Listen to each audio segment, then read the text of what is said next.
Hello, welcome to Irish Football Fan TV. This is the match preview, Republic of Ireland versus Finland from the Aviva Stadium.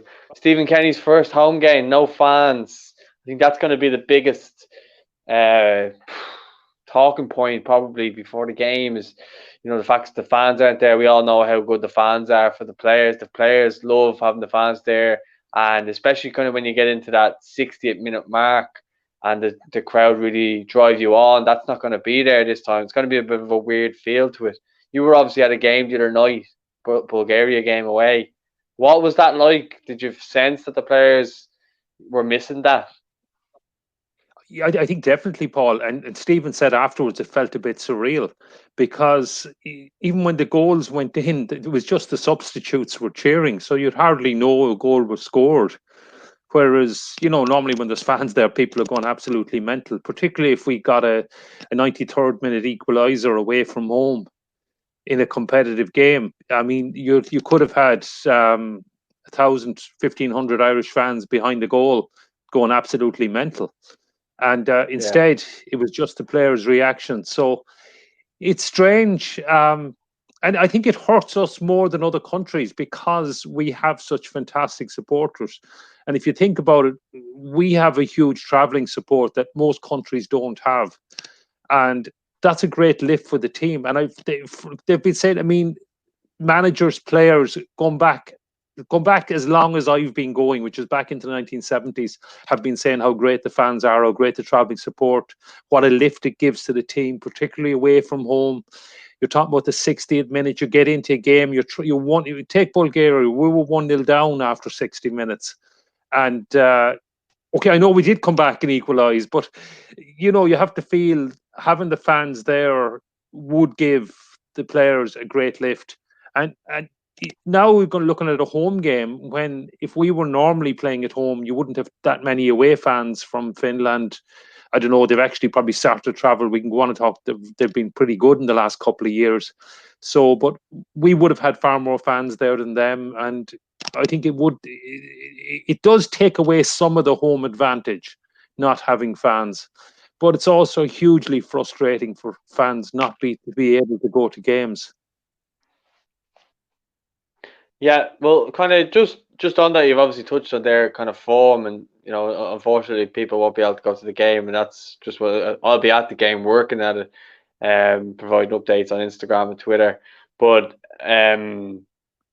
from their point of view, I know you have stats and figures and stuff there, but let's kind of take a look at their kind of form guide coming into this. We all know that Timu Puki is the big threat up front that everyone's wary of, but don't really know any of their other players that kind of we have to be fearful of. Kind of similar to the Bulgaria game the other night. Yeah, so I think there's a bit more knowledge than Bulgaria. I mean, I looked at the Bulgarian squad and the names didn't really hit me at all. I mean, there are a few. I suppose maybe start off as a whole. I mean, Finland 3 years ago were 110th in the world, and they were a bit like whipping boys. They'd never qualified for anything. They had, I mean, certainly you remember names like Jari Litmanen, Mikael Forsell, Antoniemi, Juski Jaskalainen. Um, Sami Hupia, Liverpool fans will talk about Sami Hupia. So they had some great players, and that was the golden generation, and that was the team that was expected to qualify, and it didn't. And now Finland have done something we've never done in that they've qualified for an under-21 finals. Now that was 11 years ago, but believe it or not, there's quite a few of that squad and the manager. The manager Marku Kanerva, I think. Forgive my Finnish is non-existent, and I know Finnish. The pronunciations are very different to what they sound like in English, but we'll go with what I have. He was the manager of that under 21 side. So in some ways, it's a bit like us. It's Stephen Kenny gone on from the under 21s. Mark, has been involved with the Finnish FA for the last 15 years. So there's a lot of continuity there. He's worked with a lot of these players. Now, that's where the resemblance ends because they won't be playing football like Stephen Kenny's side tomorrow. They're a classic 4-4-2. It'll be more like Trapattoni or Mick McCarthy as manager than Stephen Kenny from the Finnish point of view. They will be playing 4-4-2. That's all they've played, and they're tough to beat. So what they play, I mean, they keep a lot of clean sheets. So I said they were 110th in the world in 2017, but since then the 2018 Nations League it was a bit of a disaster for us, but it was a huge success for Finland. So they actually won they were in League C and they won their league. That's why they're up actually in our section. So they're up against Hungary, Greece, and I think it was Estonia. And they won 4 of their games, and the 4 games they won, they kept clean sheets, and that was good enough to win their group. They went on then. Fantastic for them in the Nations League. They had a really good 2018, unlike us. So winning their Nations League, as I said there. Fast forward then, qualification for Euro 2020. They had never qualified for a major tournament. They qualified. They were in a group: Italy, Greece, Bosnia, and Liechtenstein. And they did the business. And they did the business with 6 wins and 6 clean sheets. They lost to Italy twice. Yeah, you'd expect that. And then they went and lost away to Greece and away to Bosnia. But the qualification was more or less assured at that stage. They just needed to beat Liechtenstein at home, which they did comfortably 3-0. But 4-4-2 got them wins, got them clean sheets. And we come on then to the player to watch. And as you said, the main man is Timo Pukki. So he is the man. He scores the goals. He got 10 of their 16 goals in qualifying for the Euros. They only scored 5 goals in winning their Nations League group, and he got 3 of them. So he is the main goal threat up front. They have a few other players you'd probably recognise. But maybe one you probably wouldn't recognise is their captain and central midfielder, is a guy called Tim Sparv. Now, he was with Southampton for 3 years, but fair play to anyone who remembers him for Southampton, because I don't think he made a first team appearance. But he's built out a decent career. I mean, he's around quite a while now. He's played in Holland. He's back playing. He played with Midtjylland in Denmark, and he's back playing in Finland now. And he's one of their key players in central midfield. His partner in central midfield in their, I suppose, Glenn Whelan, or their number 6, the guy who does all the donkey work, is Glenn Camara of Rangers. And I'm sure followers of Scottish football, you may remember him as a Celtic fan. But so Glenn Camara is a key player as well. I'd expect the 2 of them played against Wales on Thursday. I'd expect them to be the central midfield again. And another name to look out for, he only made his debut against Wales, is Daniel O'Shaughnessy. And I think that's one name I probably pronounced correctly. Or maybe they say O'Shaughnessy in Galway. So Daniel's father is from Galway, hence the name. His mother is Finnish, and his father, look, he actually has another brother, Patrick, who talked about declaring for us at one point. But Patrick is playing in the Finnish league as well, and he's a bit older, so I think his chance is probably gone. Daniel is quite young. He's 21, 22. And defender, he's obviously tied to Finland now, but I don't think Daniel has ever talked about declaring for us. It'll be interesting to see how he gets on. Sure, it'd be strange for his father, a painter from Galway, living over in Finland, watching his son represent and play against Ireland. But so he's one to look out for. Couple of other players to look out for. They have a couple of players at Bayer Leverkusen who are probably worth checking out. So the goalkeeper, and I'm really going to hate these pronunciations. The goalkeeper is Lucas Harnedecki.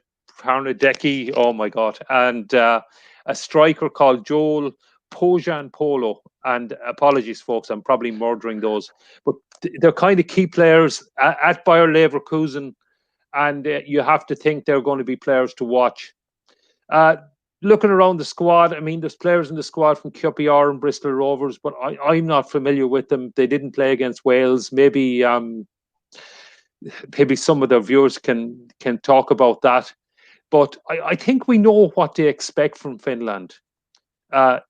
It's going to be 4-4-2. They're going to be very well organised. They're not going to beat themselves, but they are limited. And we have to go and beat them. And I think we should be capable of beating them. Another thing, I mean, I talked about their record, and maybe it's obvious from what I've been talking about, but I will say it. They don't draw any matches.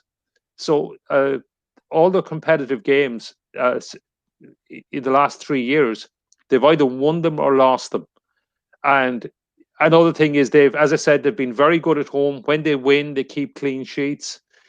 But typically, when they go away from home in the Nations League, when they went to Hungary, they went to Greece, they lost.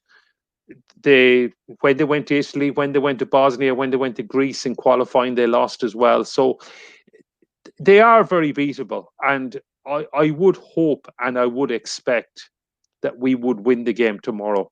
It's not going to be easy. We're going to have to break them down. We're going to have to work hard, but we should have better players than them, and we should be capable of winning.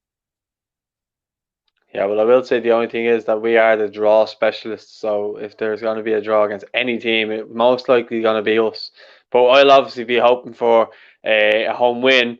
But let's kind of, from our point of view, how do you think Stephen Kenny's going to approach it? Do you think that the Finnish players will just sit back and allow us to play with the ball?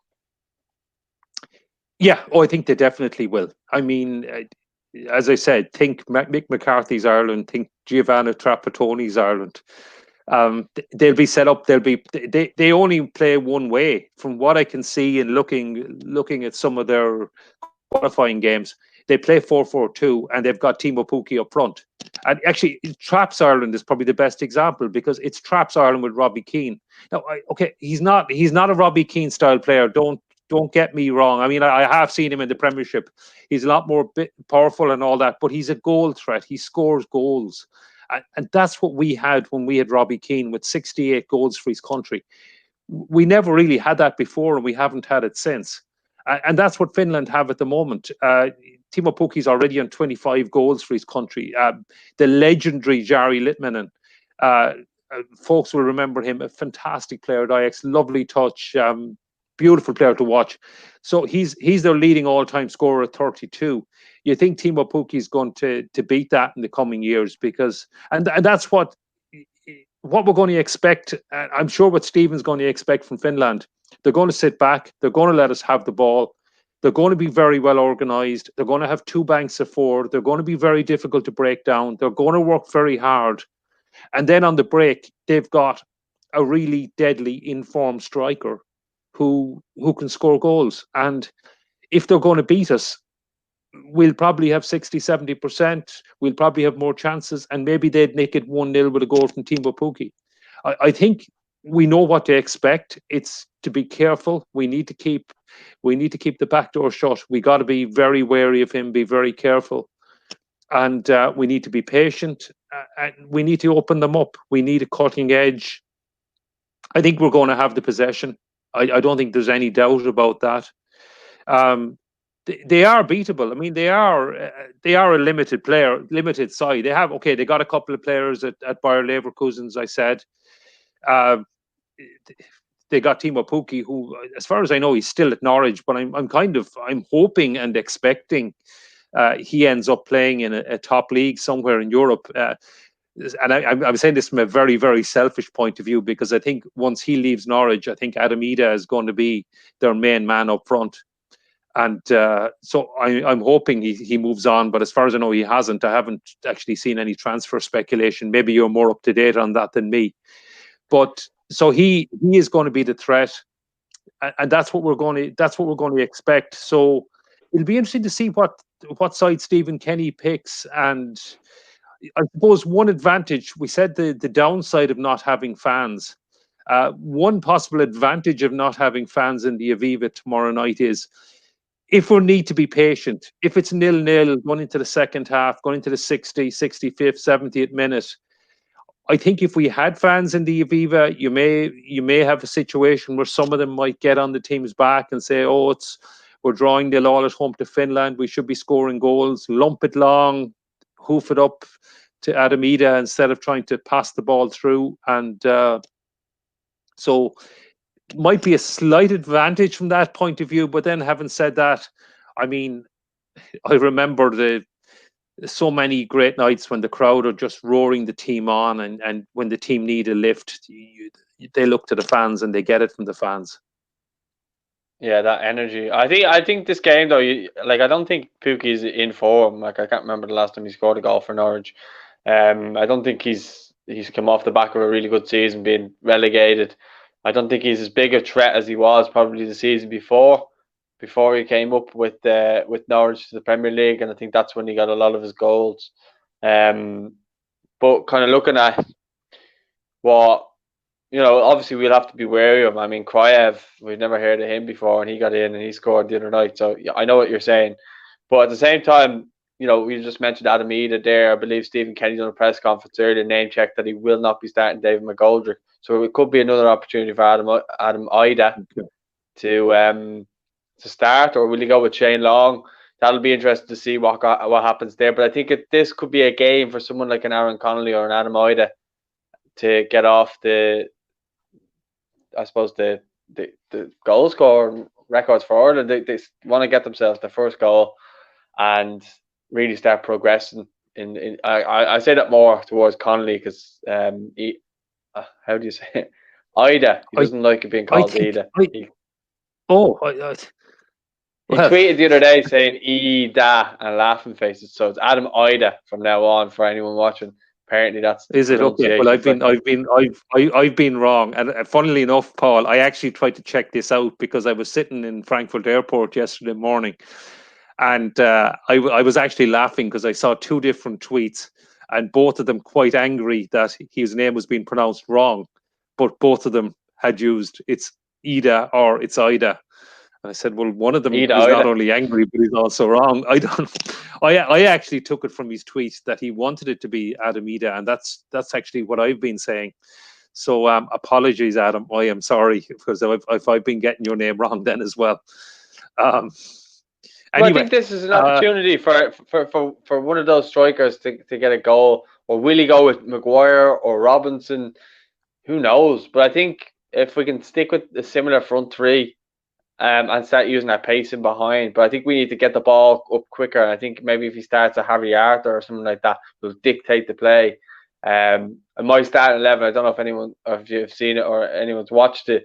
I had a midfield three of Malumbi, Arthur, and Robbie Brady because I thought he done well when he came off the bench the other day. So Brady being the number 10 and the two lads being the energetic midfielders, getting around the pitch and getting the ball forward. And then I went with McGoldrick up top with Connolly left and O'Dowd right, but obviously it'll be either Long or Ida, I think. So I think I don't think the defence will change. I think Doherty will stay in there. I think the other and the rest will stay there. I think I'd be surprised, but I wouldn't be too surprised if he fit Coleman and Doherty as a team. That'd be good, but I don't think. I think he'd be more tempted to not do it than actually do it. So I think it depends on how we set up. We just don't know with Stephen because it's so new. You don't know what way he's going to set up. But if we can just get the ball get more bodies into the box quicker, and get the ball up the pitch quicker to our strikers, and let the strikers do things, because I felt as though Adam Ida was just getting absolute nothing up to him, and then people were moaning that he wasn't making the stick. But I'm sure as a young lad, it's hard to get into the game when you're told to stay high and you're not getting a lot of the ball. I'm sure it can get frustrating. I'm surprised he didn't start dropping deep for the ball, but I suppose he did the right thing by staying forward. Yeah, I'm shocked actually that Didzy's not starting. I was kind of expecting him to start. So yeah.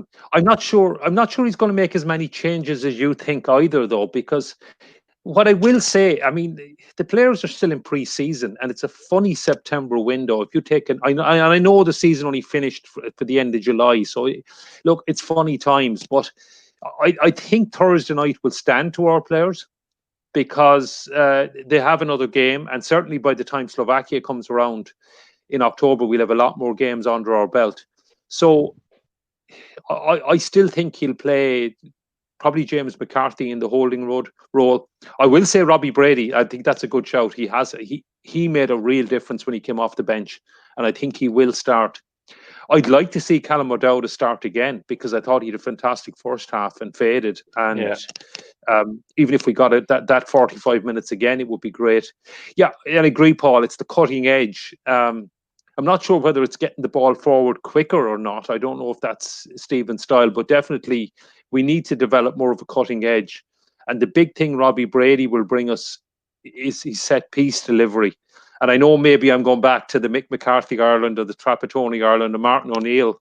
Martin O'Neill was a set piece specialist, but it's still a crucial part of goals for us, is set pieces. It's how we equalised on Thursday night.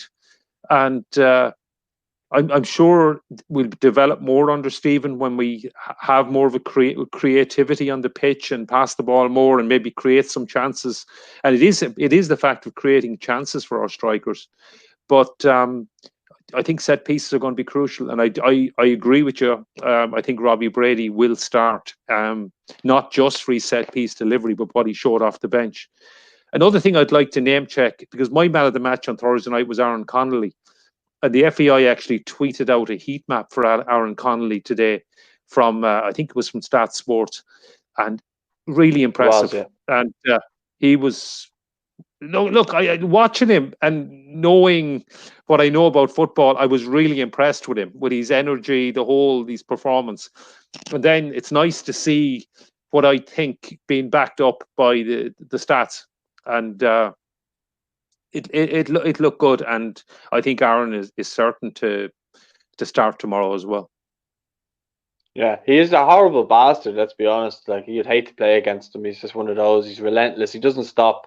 He gets in your face and he makes life difficult for you. He'll run at you. He can go down either wing, or he can go cut in or go down the wing. He can cut in. He can cross. He can shoot. He can cut in on his right foot, shoot as well. He is a very, very talented player. And I think he's probably himself and Ida, I think, are our two most exciting options at the moment, because for so many years we've had kind of that pace of McLean, but if he can't get past the first man, he looks a bit clueless. Whereas I think Connolly is a bit more open-minded. He knows when to check back and he can just give it off. He doesn't really lose the ball stupidly. Does that make sense? Yeah, he actually reminds me, and the player he reminds me most of is Damien Duff coming through in the late 90s. He says he hates that comparison. Okay. I know. I do see it. I do see it. Yeah. And oh god, I mean, I know he's got Damien Duff now as a coach as well. But and he's also, remember, he's playing slightly out of position because he doesn't really play on the left wing for Brighton. But I thought he had a great game on Thursday, and he's one for the future. Yeah, I mean, Aaron and Adam are two of the guys now that have at least starting to. Well, I think Aaron has more or less nailed down his place, because you go back to, he's nailed down his place in the team. I think I don't see Stephen dropping him anytime soon. I probably expect he'll go with Adam again tomorrow now as well. Now, I'd only heard just from you there that Stephen has said he won't be playing Didsey. I was expecting Didsey to play. So he won't be starting him. He won't be starting him. He won't be starting. Sorry, he won't be starting Didsey. I was expecting Didsey to start, but given that he said that, then I presume he's going to stick with Adam, who's a Stephen Kenny style player as well, and someone who will be given time and who deserves to be given time, because he's still learning his trade. And as I said, that's why I'm really hoping Timo Pukki moves on, because I still see him as a threat. But anyway, so well, we're just to finish up on, we might as well get our score predictions just to finish up on, because we've kind of covered all. I think we've covered all the ground that we can for both sides. And now it's about giving that score prediction. And I'm going to go with a 2-0 home win. And I'm going to go Connolly to get his first goal and Ida to get his first goal, which would be a great day. I'm going to go with a 1-0 home win. And I'll go with Aaron Connolly. I think he deserves that goal, doesn't he, really, if he does get one. He's worked hard. Yeah, he definitely deserves it. But I don't mean, and I hope it doesn't become a thing that how long does he need to get his first goal? He's played so many games without scoring. I mean, he's not playing as a central striker. I know he kind of burst on the scene with Brighton with those 2 goals against Spurs, and then went quite a while without scoring again. So I don't see him ever developing into the kind of the prolific Robbie Keane type striker. He's very much a different type of player, and as I said, more the Damien Duff mode. But so it shouldn't be a case that we'll be looking to him to score the goals, maybe to more so to create them. And but 1-0 Aaron Connolly sounds good. And just another thing about the game tomorrow, and just with the way this Nations League is set up, there's 4 teams in it. If we can win the group, it would probably mean a World Cup playoff, in that there are 2 playoff spots from the Nations League, but unlike the way it worked for the Euros, you actually have to win your group. And I'm kind of assuming that the 4 League A winners will all qualify for the World Cup directly. So then you're down to the League B winners, and then you get ranked as in how you win your groups. And the chances are 1 or 2 of the League B winners will also earn a playoff or qualify for the World Cup directly. So if we can win the group, we have a great chance of getting a playoff.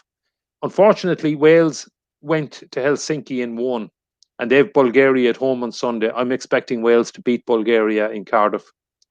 If we can win tomorrow, we're on Wales's coattails, and we have a good chance. We still have to play them twice, and we're looking at winning the group. If we draw tomorrow, we'll be 4 points, probably 4 points behind Wales, assuming they win. It'll be a long way back. And then you're looking at the other end of the table. Because there's only 4 teams in it, the bottom team gets relegated. And well, I've talked to some of the fans, and they've said they'd love to be in League C with the great trips. League C would be fantastic for away trips. League C would be a disaster for the team. And the FAI, it would be a financial disaster.